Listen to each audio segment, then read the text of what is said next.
Mel, so does a winner wear a crown, and how do you spot one?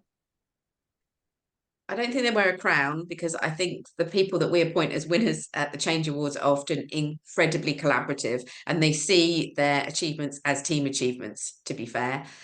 We know that change is not an individual activity. Everybody has to make their own decision. They're going to work in new ways, but it is a very social, very collaborative thing because we all have to encourage each other. Those of us who are managing and leading the changes try to inspire and excite people to change. And those who are changing how they work inspire and excite their colleagues and their peer network. So I think change is always about a community. But I think it is important that when people have done some fantastic work, they've had great achievements, they've learned new techniques, they've worked out new ways of doing things, we should recognize it, which is why I think the Change Awards are so important. So, and that's interesting because I've done a very mini survey recently on LinkedIn, where I've asked a couple of people. Well, I've asked people essentially. A couple have replied. A few have replied, and 15% of responses said that they don't feel that they're good enough to apply for an award. So, what would you tell them? Well, I think imposter syndrome is an issue, most definitely when it comes to the word award. But I think that there's nothing to lose. Nobody knows you've applied for an award. But you get this added bonus, whether you win or not, which is that it makes you reflect. It makes you reflect on the things you've achieved, who you've been working with. It makes you write it up. I mean, we're talking about a few bullet points. We're not talking about long submissions, which means that you can update your LinkedIn profile. And as somebody who's had a career of 30 years, what makes me laugh is when I look back over all of those captures of my projects from things that I was doing in the 1990s, in the 2000s, 2010s. I'd forgotten so much of what I've done. So it's actually your own personal story. And you never know when you want to count on that. You never know when you want to share it. But if you don't capture it, and these awards are a fantastic way of making you step back and think, then you miss that opportunity because you don't retain that information forever. Yeah, that's true. We should be journaling more, I think, and that's a great opportunity. And you are such a busy person. I know that you've been doing such a lot of amazing things in change. And a personal question here is, what inspired you to become a judge for the Change Awards? Because it's just yet another thing that you need to add to your plenty Oh of yeah, things to do. it's another thing, and it's another thing that you try to balance with having some kind of home life. But it totally aligns with my passion, which is that I train people in between running big transformations with clients. My job is to provide opportunities to get certified in things like the Agile Change certificates, the Neuroscience for Change certificates. And I think it's really important that we build up people's careers.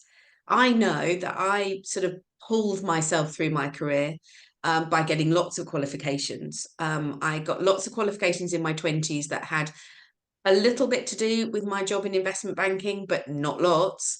I did things like digital marketing when it was in its infancy. I studied lots of presentation skills. I studied coaching.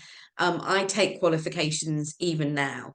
My passion is career development because I think that we have a joy from learning. And in fact, neuroscience tells us how impactful learning can be in terms of making us feel great about ourselves. And when you apply for the Change Awards and you reflect back on what you've done, you're relearning all of your achievements. So, again, neuroscientifically, this is a fantastic celebration. It creates that dopamine hit. You feel great. But this totally aligns with my values. Let's build each other up, not take each other down. Let's celebrate what we've achieved. We know we have so much further to go, but it's great to put these milestones in. And the awards ceremony in April was fantastic. The atmosphere in the room was full of excitement and full of joy and full of just real happiness from so many people, not just the award winners. So many people told me that one of the reasons they valued the event itself was a chance to network face to face with their tribe.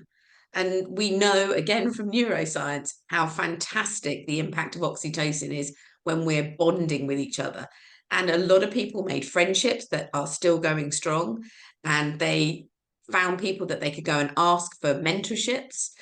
They offered to mentor others. You know, there was some fantastic stuff happening in that room. Yeah, definitely. I think so. Based on some feedback that we have received, I'm really glad that we managed to create that. Picking up on your learning, the statement that you said about learning, that change management is about learning. It's about that curiosity. It's about developing ourselves. It's about, I suppose, that curiosity for further change, because change management is a developing profession. In 30 seconds, Mel, what is the future of change management according to Mel Franklin? I think we have to win the argument that change management is valuable and not an also ran an afterthought.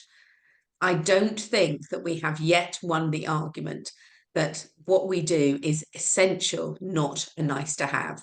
And I think everybody has to think about how we do that. And one of the reasons that I thought that having the new award for sponsors was so important is because if we can recognize when there is great sponsorship of change, i.e., people who have worked out the value of change management and are making sure that it's a key part of a project, program, or change initiative, then that is so important for developing our profession. Thank you very much for conversation, Mel. I hope you've enjoyed it as much as I did. But you always ask interesting questions, and I Thank you am so much. totally behind the Change Awards. I think that what we're doing is so important, and I'm just really excited to see all the ambassadors across LinkedIn sharing their ideas, because that also shows that there are people who really are committed to widening out the appeal of these awards and everybody becoming aware.